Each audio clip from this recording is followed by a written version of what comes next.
semua. Yang terhormat Bapak Tarmizi selaku dosen Bahasa Indonesia dan teman-teman mahasiswa. Perkenalkan, nama saya Fajriya Salma selaku ketua kelompok dan anggota-anggota saya yang terdiri dari Septia Ananda Prisia, Siva Agripina, Cindy Al-Hikmah Kurniawati, dan Firda Aulia Putri. Kami ingin mempresentasikan materi pertemuan kuliah kedua yang membahas sejarah singkat, kedudukan, dan fungsi bahasa Indonesia. Presentasi kali ini diharapkan bisa memberikan teman-teman pengetahuan dan pemahaman lebih dalam terkait sejarah bahasa Indonesia. Tujuan kami adalah 1. Menjelaskan sejarah bahasa Indonesia.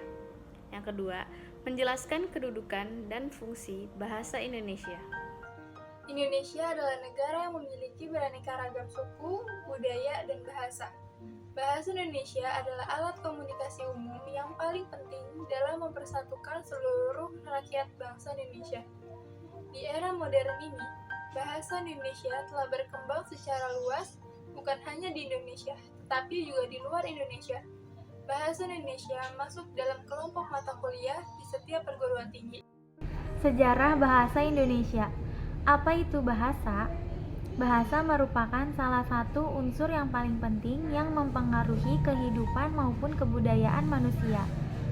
Bahasa memiliki peran penting dalam membentuk kehidupan manusia karena ia menjadi alat komunikasi yang utama. Pengertian bahasa adalah sistem komunikasi manusia yang dinyatakan dalam suatu susunan suara atau ungkapan tulisan yang terstruktur untuk satuan yang lebih besar seperti morfem, kata, dan kalimat. Pengertian bahasa Indonesia.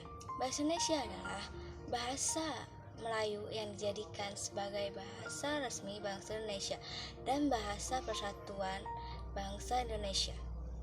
Mengapa harus mempelajari bahasa Indonesia? Bahasa penting bagi kehidupan, karena kita hampir tidak bisa lepas dari yang namanya aktivitas berbahasa atau komunikasi.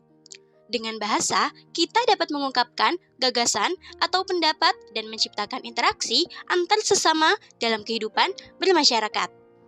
Dalam dunia perkuliahan, bahasa Indonesia merupakan sarana komunikasi akademik dan sebagai mahasiswa pastinya kita diharuskan untuk dapat menggunakan bahasa Indonesia dengan baik dan benar. Untuk bisa membuat karya ilmiah yang baik dan benar, pastinya kita harus paham terlebih dahulu dengan bahasa Indonesia. Pentingnya belajar bahasa Indonesia di bangku perkuliahan itu supaya kita bisa lebih mendalami kemampuan berbahasa Indonesia. Hakikat bahasa. Menurut Abdul Chair 2007.233, hakikat bahasa adalah yang mengulas bahasa secara mendetail, baik menurut pakar-pakar bahasa maupun masyarakat bahasa. Macam dari hakikat bahasa. Yang pertama, bahasa itu bermakna. Bahasa adalah sistem lambang yang berwujud bunyi. Yang kedua, bahasa bersifat konvensional. Bahasa bersifat konvensional artinya semua anggota masyarakat mematuhi konvensi bahwa lambang tertentu digunakan untuk mewakili konsep yang diwakilinya.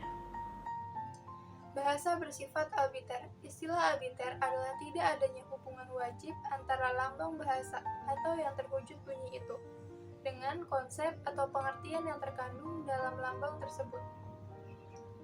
Bahasa sebagai sistem bunyi. Bunyi bahasa sebagai hakikat bahasa adalah bunyi-bunyi tertentu yang dihasilkan oleh alat ucap manusia. Perhatikan bahwa bunyi dengkur, bersin, dan batuk bukanlah bunyi bahasa, karena tidak termasuk dalam sistem bahasa. Bahasa bersifat produktif.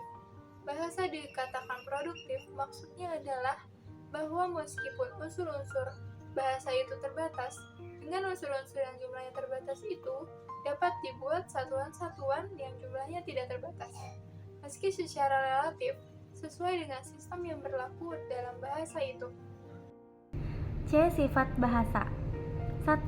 Bahasa sebagai sistem. Memahami bahwa sistem itu berarti susunan teratur, berpola, yang membentuk suatu keseluruhan bermakna atau berfungsi.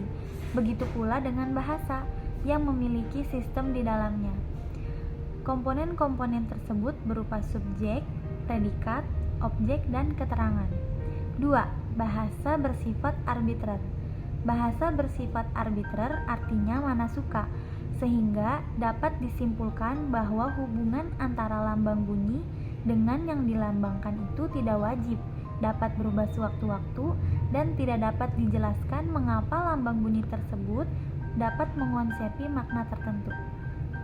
Ragam bahasa Indonesia. Ragam bahasa adalah suatu istilah yang dipergunakan untuk menunjuk salah satu dari sekian variasi yang terdapat dalam pemakaian bahasa.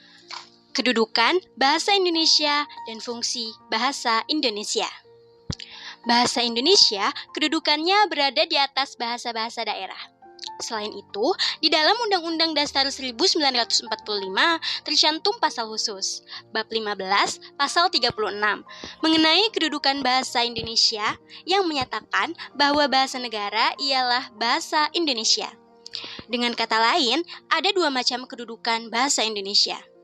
Yang pertama, bahasa Indonesia berkedudukan sebagai bahasa nasional sesuai dengan Sumpah Pemuda 1928. Dan yang kedua, Indonesia berkedudukan sebagai bahasa negara sesuai dengan Undang-Undang Dasar 1945. Bahasa Indonesia sebagai bahasa nasional. Bahasa Indonesia sebagai bahasa nasional berarti bahasa Indonesia tidak mengikat pemakaiannya untuk sesuai dengan kaidah dasar.